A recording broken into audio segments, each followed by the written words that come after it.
I haven't seen an anytime touchdown score this mispriced all season long. And at plus 225, you bet I'm taking advantage. Normally, these bets are sprinkles, but not this one. I'm making it my best bet for Thursday night football between the Cincinnati Bengals and Pittsburgh Steelers. And also, at the end of the video, I got a plus 160 NFL future that I put 1.5 units on. I'm very excited to break it down for you. But before we get started, drop a like. Comment down below what you think about this play after you listen to the video. I'd love to hear your feedback, any feedback at all. I love conversing in the comment section below. And of course, make sure to hit that big red subscribe button so you never miss any of the free picks and the free analysis that comes with it. Before we get into the picks, let's recap the week prior, just like we always do on our Thursday night football videos. And I didn't want to do this recap because the recap sucks. I suck. I took Jackson Dart under half a passing touchdown on Thursday night football against the Eagles.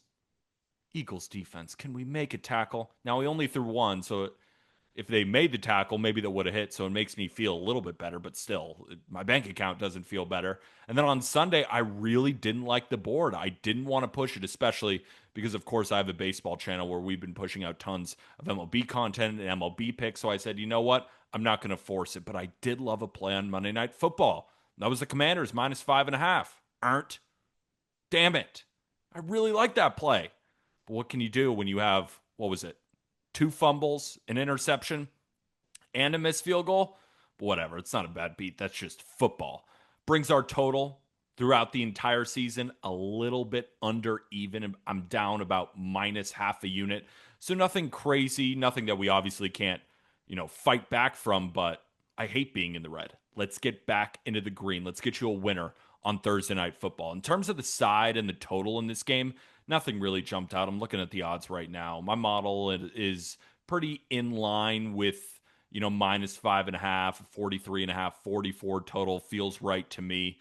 But again, this anytime touchdown score at plus 225 sent sirens, as I have it closer to 40% chance that this player scores, not the 30% that a plus 225 line would imply.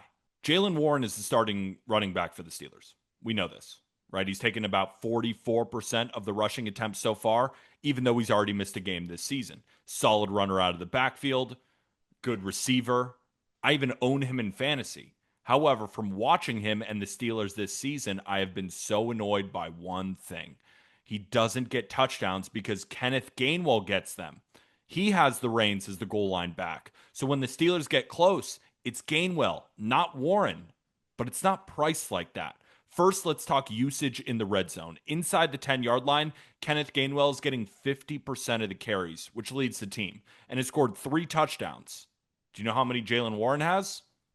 Same as you and I, 0. In Cincinnati, that's the defense to target, as they've allowed the second most touchdowns on carries inside the 10-yard line, which is Gainwell's bread and butter. Gainwell has more goal line carries and has been the more efficient runner compared to Warren on a similar number of carries. He has a higher success rate and is more explosive, 14.6% to 7.4%. So no wonder he's getting all of the action here. And the Bengals, they struggle against a lot, but specifically they struggle against outside zone and duo runs. Those are the 2 runs that Gainwell is better than at Warren in terms of yards per attempt. All signs point to Gainwell and Warren at the minimum being priced similarly, but in this case, on BetMGM, Jaylen Warren is minus 118 to score a touchdown, and Kenneth Gainwell is plus 225. That's just wrong. And I'll live with the results here. I put 0.75 units. Not a full unit, because it's still an anytime touchdown score, anything can happen, but it's my most confident anytime touchdown pick of the season. So give me Kenneth Gainwell, plus 225 to get in the end zone. Now, before we get into the future, if you want to bet on him to score first, because he's plus 1,000 on BetMGM, do it on BetMGM because they have a second chance promo. So if he scores second, you actually get your wager back. And if you're new to BetMGM, remember to use code JUSTGridiron, because if you're new and this pick were to lose, right, you bet Kenneth Gainwell anytime touchdown, and let's say he doesn't find the end zone, you get it all back in bonus bets up to $1,500. All right, now for the future. I'm going to make this one easy, as I usually do with this team. when we normally take the futures, and normally it goes well for us. I bet the Chiefs to win the AFC West at plus 160, even though they're 3-3, one game behind the Broncos and the Chargers, who both sit at 4-2. We see it. We see the Chiefs defense, or excuse me, offense getting dialed in. They now rank fourth in EPA per play, and Rashee Rice isn't even back yet. He's going to be back soon. We already bet at the beginning of the season Patrick Mahomes at 7-1 to win the MVP, as I felt that this was going to be his revenge season after getting ousted by the Eagles in the Super Bowl, completely embarrassing himself. He's already the favorite for that award. And when I look at the remaining Chiefs schedule, the only game I see them potentially losing is the Bills in about 3 weeks on the road. But would any of us be surprised if the Chiefs were able to pull that out? In 3 weeks from now, I might be telling you to bet the Chiefs in that game. They have one more game against the Chargers at home. They face the Broncos twice. We'll see what happens. But they've done pretty damn well against the Broncos. And the remaining challenges are the Colts, Commanders, maybe the Texans. Well, all three of those games are at Arrowhead. The remaining are Raiders twice, Titans, Cowboys.